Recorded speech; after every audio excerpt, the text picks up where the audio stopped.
দেখুন, আমি যখন রাস্তা দিয়ে যাচ্ছিলাম তো তখন এই গাড়িটা আমার চোখের সামনে পড়লো। তো গাড়িটার নাম হচ্ছে বাজাজ বাজাজ বক্সার। গাড়িটা আপনারা যে যে দেখছেন, কারো যদি জানা থাকে বলবেন যে গাড়িটা কত সালের হতে পারে। দেখুন, অনেক পুরাতন মডেল। এরকম গাড়ি সচরাচর দেখা যায় না, এই জন্য আপনাদের সামনে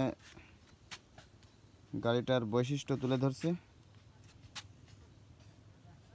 তো আপনারা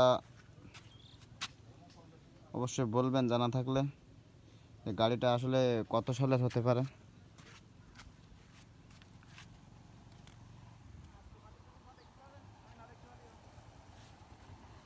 সামনে আবার একটা হেলমেট আছে।